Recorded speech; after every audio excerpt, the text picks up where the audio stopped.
जय श्री कृष्ण। श्लोक 71 में भगवान स्थित प्रज्ञ कैसे चलता है, इस प्रश्न के उत्तर का उपसंहार करते हैं। विहाय कामान्यः सर्वान् पुमांश्चरति निःस्पृहः निर्ममो निरहंकारः स शान्तिमधिगच्छति। जो मनुष्य संपूर्ण कामनाओं का त्याग करके स्पृहा रहित, ममता रहित और अहंता रहित होकर आचरण करता है, वह शांति को प्राप्त होता है। विस्तृत व्याख्या। विहाय कामान्यः सर्वान् पुमांश्चरति निःस्पृहः मतलब अप्राप्त वस्तु की इच्छा का नाम कामना है। स्थित प्रज्ञ महापुरुष संपूर्ण कामनाओं का त्याग कर देता है। कामनाओं का त्याग कर देने पर भी शरीर के निर्वाह मात्र के लिए देश काल वस्तु व्यक्ति पदार्थ आदि की जो आवश्यकता दिखती है, अर्थात जीवन निर्वाह के लिए प्राप्त और अप्राप्त वस्तु आदि की जो जरूरत दिखती है, उसका नाम स्पृहा है।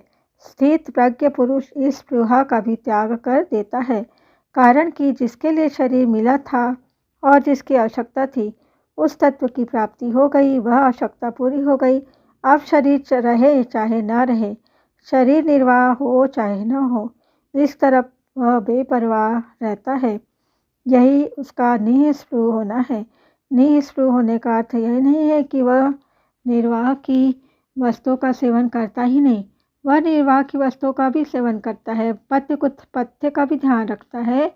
अर्थात पहले साधनावस्था में शरीर आदि के साथ जैसा व्यवहार करता था, वैसा ही व्यवहार अब भी करता है, परंतु शरीर बना रहे तो अच्छा है, जीवन निर्वाह की वस्तुएं मिलती रहे तो अच्छा है, ऐसे उसके भीतर कोई परवाह नहीं होती। इसी अध्याय के 55वें श्लोक में प्रजहति यदा कामांसवान पदों से कामना त्याग की जो बात कही थी, वही बात यहाँ विहाय कामान्यः सर्वान् पदों से कही है। इसका तात्पर्य है कि कर्मयोग में संपूर्ण कामनाओं का त्याग किए बिना कोई स्थित प्रज्ञ नहीं हो सकता, क्योंकि कामनाओं के कारण ही संसार के साथ संबंध जुड़ा हुआ है।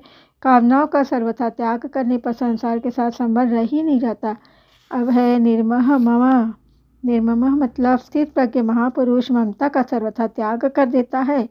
मनुष्य जिन वस्तुओं को अपनी मानता है, वे वास्तव में अपनी नहीं है, प्रत्युत संसार से मिली हुई है। मिली हुई वस्तु को अपनी मानना भूल है। यह भूल मिट जाने पर स्थित प्रज्ञ वस्तु व्यक्ति पदार्थ शरीर इंद्रिया आदि में ममता रहित हो जाता है। निरहंकारः यह शरीर मैं ही हूँ, इस तरह शरीर से तादात्म्य मानना अहंकार है। स्थित प्रज्ञ में यह अहंकार नहीं रहता।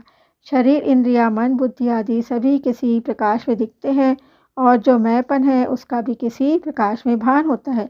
अतः प्रकाश की दृष्टि से शरीर इंद्रिया मन बुद्धि अहंता मैंपन है, ये सभी दृश्य है।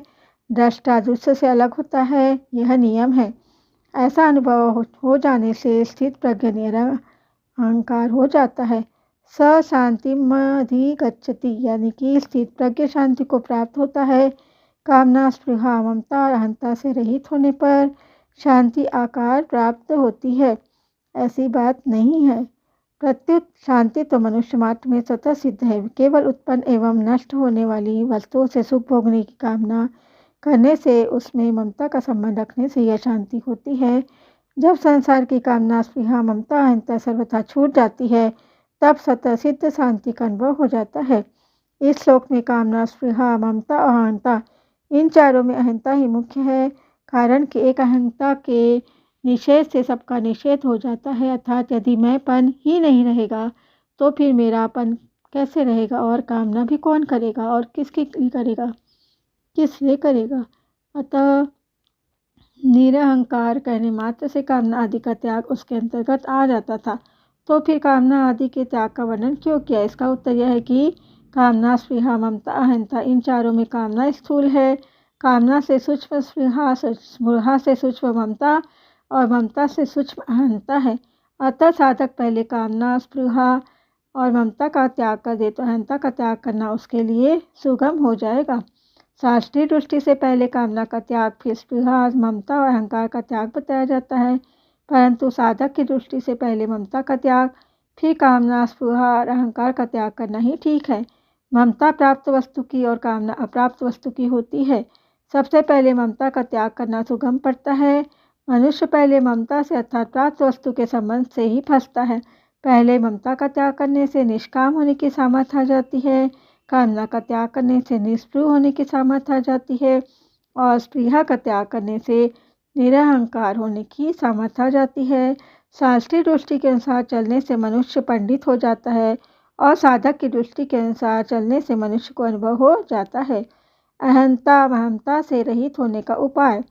कर्मयोग की दृष्टि से मेरा कुछ नहीं है, क्योंकि मेरा किसी वस्तु, व्यक्ति, परिस्थिति, घटना, अवस्था आदि पर स्वतंत्र अधिकार नहीं है। जब मेरा कुछ नहीं है तो मेरे को कुछ नहीं चाहिए, क्योंकि अगर शरीर मेरा है तो मेरे को अन्न, जल, वस्त्र आदि की आवश्यकता है। पर जब शरीर मेरा ही नहीं तो मेरे को किसी कुछ भी आवश्यकता नहीं है।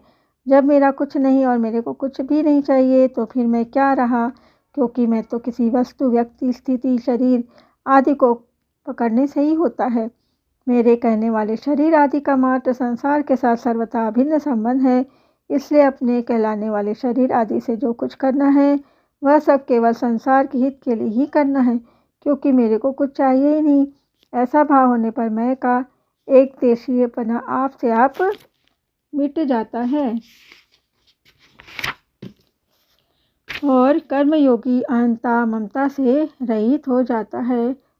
सांख्य योग की दृष्टि से प्राणी मात्र को मैं हूँ इस प्रकार अपने स्वरूप की स्वतः सिद्ध सत्ता का ज्ञान रहता है। इसे मैं तो प्रकृति का अंश है और हूँ सत्ता है। यह हूँ वास्तव में मैं को लेकर है। अगर मैं न रहे तो हूँ नहीं रहेगा, प्रत्युत है रहेगा। मैं हूँ, तू है, यह है और वह है, ये चारों व्यक्ति, देश, काल को लेकर है। अगर इन चारों को अर्थात व्यक्ति और देश काल को न पकड़े तो केवल है ही रहेगा।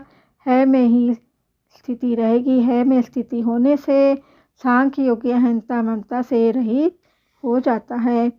भक्ति योग की दृष्टि से जिसको मैं और मेरा कहते हैं वह सब प्रभु का ही है, कारण कि मेरी कहलाने वाली वस्तु पर मेरा किंचित मात्र भी अधिकार नहीं है, परंतु प्रभु का उस पर पूरा अधिकार है। वे जिस तरह वस्तु को रखते हैं, जैसा रखना चाहते हैं वैसा ही होता है।